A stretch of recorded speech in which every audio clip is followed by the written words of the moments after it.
Okay, class? Have you heard about the genetic engineering? Diba? So this is what we call the genetic manipulation, no? So when we talk about the genetic engineering, so this is just a review, no, of what you have heard.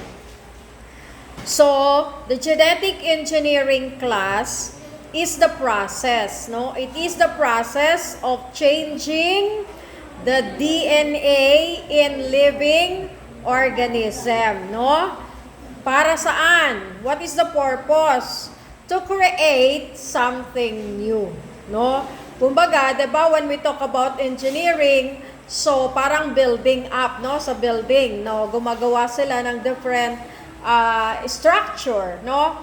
Dito sa atin in biology, this is what we call the manipulation process, no, of the DNA para para makapag-produce ng panibago, no?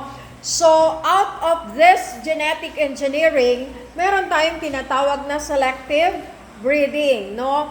What is that selective breeding? You are trying to select, no, the individual or the animal with superior quality, diba? And then you're going to inject or to transfer the good quality genes, no, or DNA of that organism to other living organism of the same kind, no? For example nga, yung example natin is the Chihuahua, diba? In our previous discussion, our example is the Chihuahua. At para hindi mawala yung magandang quality ng Chihuahua, or para ma-preserve yung quality ng Chihuahua, ita-transfer niya, no, sa ibang puppy or sa ibang dogs, 'di ba? Para yung lalabas na offspring ay maganda, 'di ba? Maganda ang quality pa rin. Chihuahua ang quality na lalabas. Okay? And not the old one which is already deteriorating or kumbaga not good quality, 'di ba? When it comes to the qualities of the Chihuahua. No, unlike doon sa Chihuahua pala na magandang quality, 'di ba? Ang cute nila, ang liliit na Chihuahua. Ano pa yung usong-uso ngayon ng mga dogs na binibili ng mga mayayaman, ng mga artista, no? Oo, alam niyo ba, class, na yung mga yun ay products of genetic engineering. 'Di ba dati wala naman tayong mga hybrid, no, ng mga magagandang klase nung unang panahon. But now,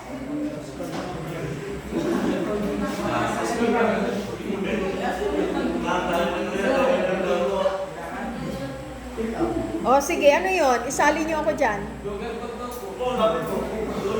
Okay, so that is what we call the genetic engineering, no? And when we talk about the crossbreeding or the inbreeding is this is what we call it is a technique also in breeding organisms that are genetically similar, no, to maintain the desired traits. Kagaya nga ng sinabi ko, yung quality ng Chihuahua, i-inbreed or ita-transfer, no, yung kanyang genes, no, sa pamamagitan ng DNA, 'di ba? So when we talk about genes, we are talking about the DNA, no, the deoxyribonucleic acid, no? So yun ang ginagamit para i-transfer, no, or para magkaroon ng inbreeding process, binibreed or minimate, no, yung Chihuahua into another puppy para yung kanyang quality ang ma-retain, no? So meron tayong tinatawag na homo at heterozygous, no? Na tinatawag. So mamaya take up natin. Okay, but let us try to have the inbreeding. So genetic, pag sinabi natin inbreeding, is maintaining, no? Maintaining the same genes or the same quality, no? maintaining the same quality of breed, no? Or the same breed. Okay? So, halimbawa, Chihuahua to Chihuahua, di ba? Or Askal to Askal. No? Pero syempre, hindi naman natin gugustuhin na magkaroon ng Askal na lang palagi, no?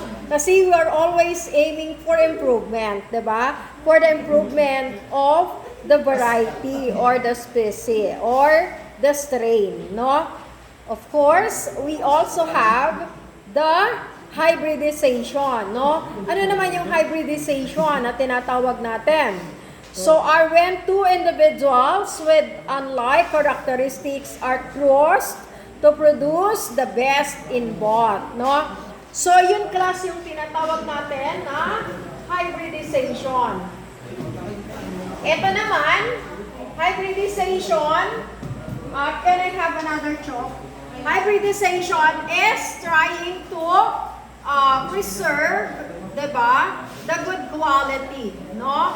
Preserve the good quality or retain the good quality, no? For example, may example tayo dito, Chihuahua, Askal, no? Imimate natin sa, we are going to meet him to Chihuahua, diba?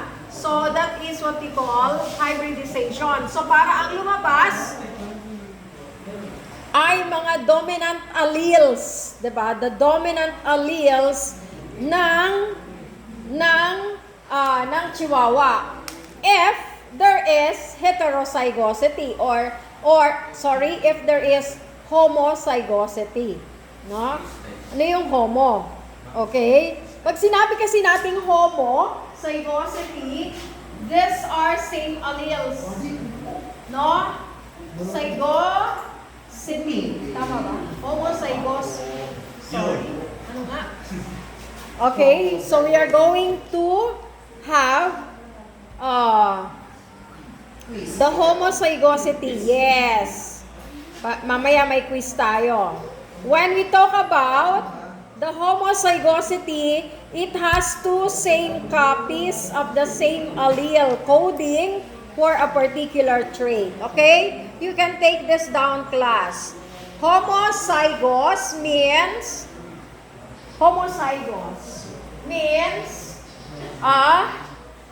it has two same copies, no? It has two same copies. Okay, halimbawa, the alleles are represented by B and R. So, magiging ganito siya. BB or BB lang. Or, kapag siya ay R, pareho din siyang R. So, this is what we call the homozygous. Kumbaga, this pertains to the genes, no? So, these genes, having the same alleles are what we call homozygous, no? It has the two same copies of same allele, diba? Of same allele. Ito yung ginagamit natin sa biology. Can I have the chalk, sir? Ayun na po, nakuha na po. Okay. For a particular trait, no? It has two same copies of same allele for a particular trait. For a particular trait. Okay? Another one, when we talk about the heterozygote, okay, susulat ko na, this is, okay, para meron kayong makopya sa akin. Okay. Then, we have the homozygous, no? Nare-retain ang parehong alleles, no? Nare-retain. For example, it is the alleles are represented by letter B and letter R. So, pareho silang nagtataglay ng B or yung isa parehong nagtataglay ng R, no? But, Gusto kong ipa-drawing sa inyo, no? But when we talk about the heterozygous, sorry, mali pala yung ano ko.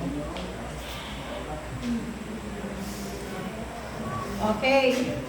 Pareho sila. So, kapag ito ay RR, yan. Pareho sila ng alleles, no? Kung parehong small, parehong big, parehong small, parehong big. Okay. But when we talk about hetero, it's the other way around, no? Kaya nga siya heterozygous ay from the word hetero, so they are different. No? They are different. Okay, sorry na lang sa mga absent. Ang daming absent. Okay, so when we talk about heterozygous, it is all about having the diploid organism. Pag sinabi natin diploid organism, pag sinabi natin diploid, these are using the two gametes, or ito yung tinatawag natin na, this is what we call, ano yung may diploid? Saan? In what reproduction do we have the diploid organism? When we talk about diploid organism, we are trying to make use, or there is what we call the sexual propagation. No? Pag diploid, sexual propagation, meaning to say, we are trying to make use of the two gametes, which are, ano yung dalawang gametes natin sa sexual propagation, sexual reproduction? What are those two gametes na ginagamit natin? Hala, babalikan natin. Those are, yes, very good. The two gametes are the egg cell and what is the other one? Yes, the sperm cell. Yes. So these are the two gametes. Yung egg cell ay coming from the female, and the sperm cell ay coming from the male. Diba? So yan, heterozygous. Kasi heterozygous containing the two characteristics between a mother and the father. No? So, ang namana ng kanilang offspring, no, ay sa kanilang dalawa, 'di ba? Hindi lang iisa. Katulad doon sa homozygous. 'Di ba? So, what is now the definition? So, a diploid organism is said to be heterozygous at, okay, dito ka susunod ha, is heterozygous. Sulat ko para hindi mawala sa inyong isipan at sa inyong alaala. Heterozygous at a gene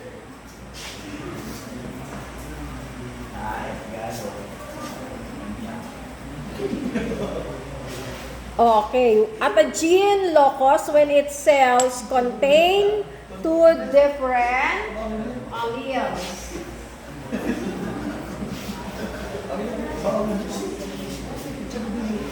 When its cells contain two different alleles. Okay, contains two different alleles. One wild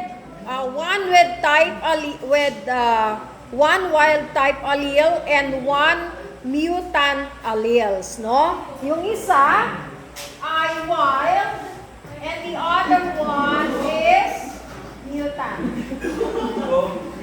Hey, what's that? No, ma.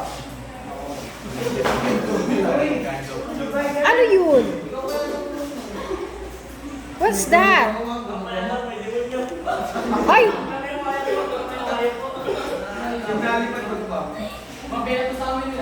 recorded ito. Oh, don't say ba... Ay, naku, ba yan? Okay, and one mutant. Hindi lang kayong makakarinig nito, class.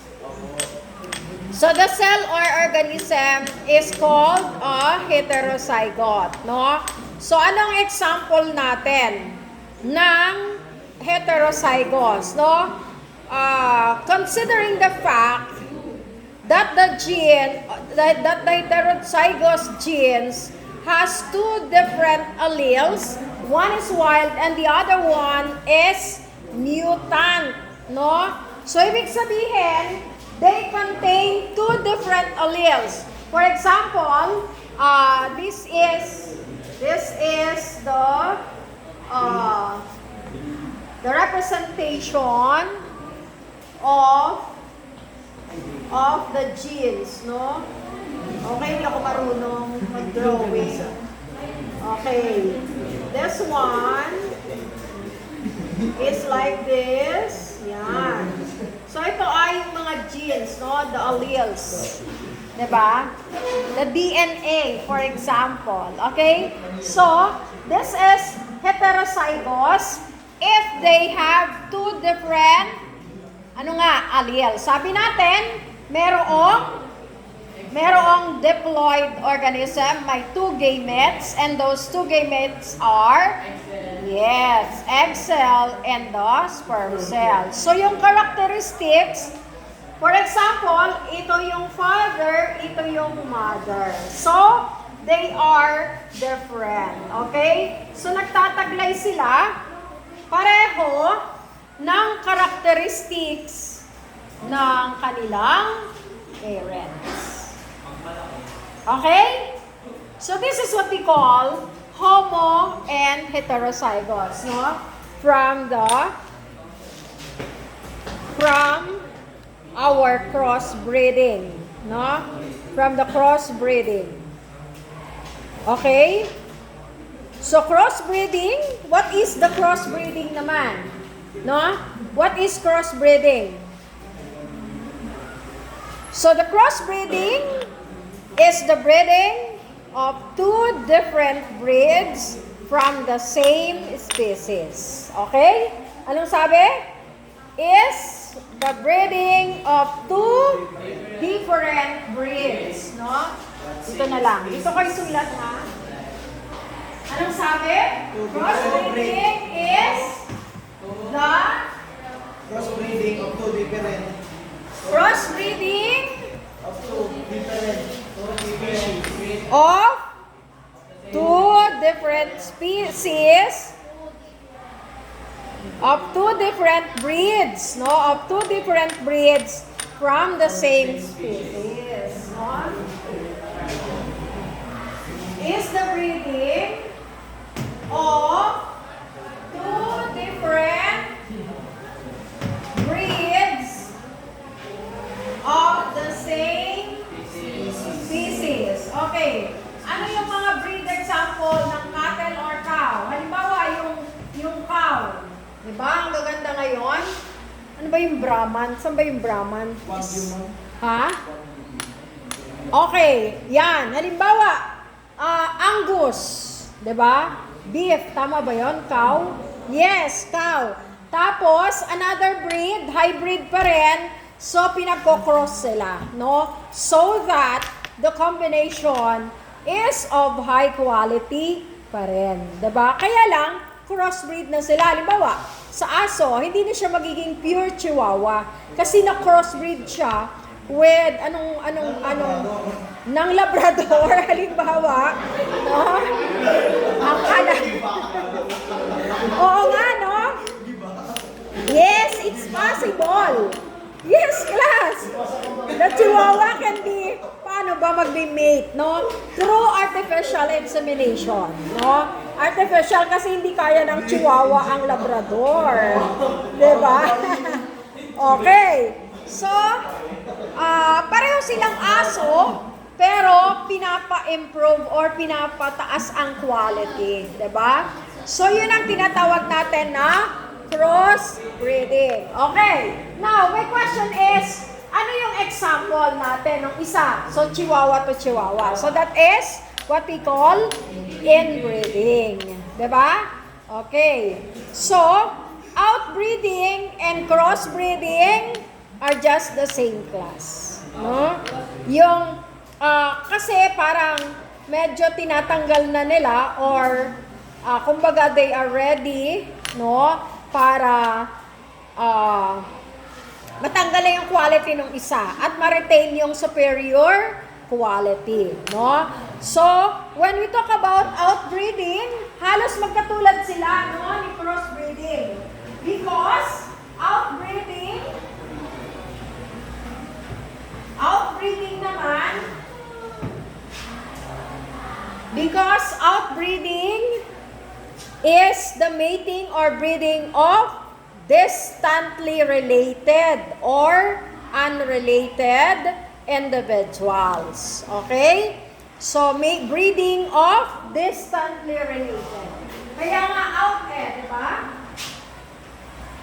Breeding of distantly or hindi sila they are not related. Distantly related or unrelated. Ano yan? Distantly related or unrelated individuals. Okay? Outbreeding often produce offspring of superior quality because it increases homozygosity. Okay? So, halimbawa, nag-breed kayo through artificial insemination. Magkaiba sila. Distantly related, parang crossbreeding, di ba? Halimbawa is Labrador nga and Chihuahua, sabi nyo, no? Sa mga dogs. Talagang they are unrelated, no? Napakalayo, no? Ng kanilang relationship. Pero, pina-increase, no? Pina-increase ang homozygosity. Anong ibig sabihin? Pag pina-increase ang homozygosity, ay nare-retain, 'di ba? Yung good quality, no? Halimbawa, homozygosity of Chihuahua, 'di ba? Ini-inject through artificial insemination, for example, or through genetic engineering nga talaga, 'di ba? Tinatanggal or minamanipulate ang DNA, no? Para ma-preserve or ma-maintain kung ano yung quality, 'di ba? Na gusto nyong ma-retain. Siyempre, gugustuhin nyong ma-retain yung quality, yung breed with superior quality. No? So yun ay sa ating outbreeding. Kumbaga, tinatanggal yung isang mahinang quality. Kaya siya tinawag na outbreeding. No? Pinipili nyo lang yung magagandang quality. So that is the power, no? That is the power of genetic engineering. Diba? Nagiging possible. Okay?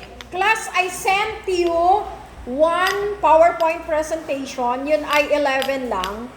Na medyo 11 slides na medyo na-skip natin during the module 3, no? Pero ngayon ay kasi nandito na tayo sa so medyo unrelated na, no? Okay? But anyway, that is the prerequisite of this genetic engineering, no? Okay, so the recombinant DNA technology na tinatawag natin is made by mixing DNA from two different sources, no? So nagkakaroon tayo sa genetic engineering, we are trying to have this process or this technology called recombinant, no? Called recombinant DNA technology. Oh, no. Okay. Yan, no? So what is this recombinant DNA technology? Okay, so nagkakaroon nga, katulad ng sinabi natin, this is what we call the mixing of DNA, no? From two different sources. Kaya nagkaroon tayo ng inbreeding, selective breeding, hybridization, diba? Wherein there is the homozygosity and heterozygosity. Okay, we also have the outbreeding and the crossbreeding. Okay? So, halimbawa, no, restriction enzymes were discovered in 1968 by Swiss microbiologist Werner Arbe. Okay, remember this person. He is the he is what we call the proponent, diba? He is the proponent of those of the discovery of the restriction enzymes, no? In kailan? In 1968. Ano yun? Yes, the Swiss microbiologist. Okay? Werner Arbe is a Swiss microbiologist who discovered the restriction enzymes, no, in 1968. This was used, diba? Ito ay ginagamit para ano? Para ma-splice, no? Or connect or ligate, putulin, no? Or remove, 'di ba? Remove or add nucleotide to sequences of the DNA, no? So this process is used in recombinant DNA technology para ano? Para tanggalin, mag-insert and insert genetic sequences from and into excuse me, from and into other sequences of other organisms. Okay? So, may I request somebody, okay, to show, no? Or to have this recombinant DNA, recombinant technology. Oh, sorry, the recombinant DNA technology, no? So this is what we call. Okay, isulat ko ba? Gusto niyo isulat ko? Okay, sige. Isulat ko 'yan. Ha? Hindi po. Yung ginawa ko sa kanya. Okay.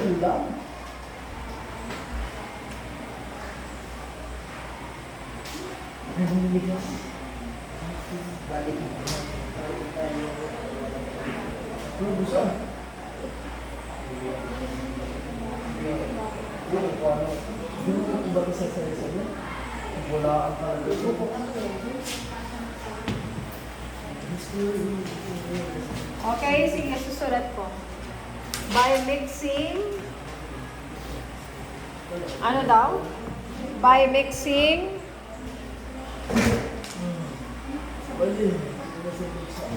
DNA from two different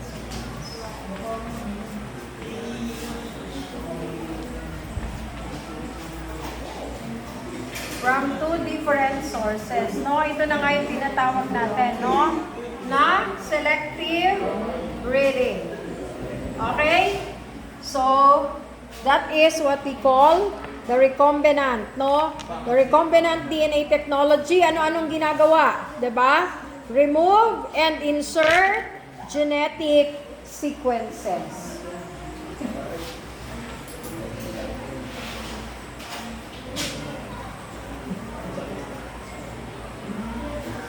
To remove and insert genetic sequences. Okay? So, tinatanggalan ang quality or ini-insert naman ang magandang quality or the superior quality of a certain species. No? Okay. So, the biotechnology and pharmaceutical companies practice this particular technique, no? And biotechnology and pharmaceutical companies practice these techniques in working with medical research purpose, no? So, they are trying to make use of the medicine or the medical research. Okay? So, isa ito sa pinagkakaabalahan. Diba?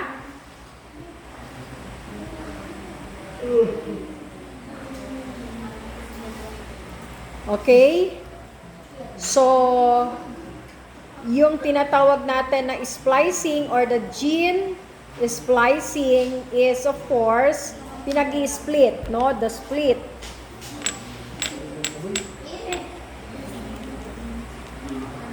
Pinag-i-split ang mga genes. Okay? So, can you try to answer the following question? Try lang, ma'am. Okay, try lang. Ay, di ba ang shabu?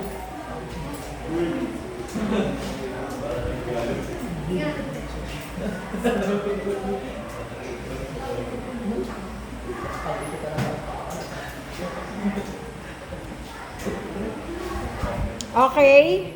So try to distinguish the different terms. By group. By group again. This is the performance by group. O sige, hatiin ko kayo sa tigli 5. Kasi 1, 2, 3, 4, 5, 6, 7. Group yourselves into 7. 7. Para tigigisa kayo ng division of labor. Ilan kayo ngayon? 21. O, tama-tama. 21 kayo, are you sure? O, sige, 3 groups. Ay, 22 pala tayo. O, di may isang 8. Enan. O, kayo dyan, Oxales, transfer ka doon sa mga boys. Para naman meron silang inspiration. 2, yes, 2, 4, 6, 7. Ba't kayo lilima?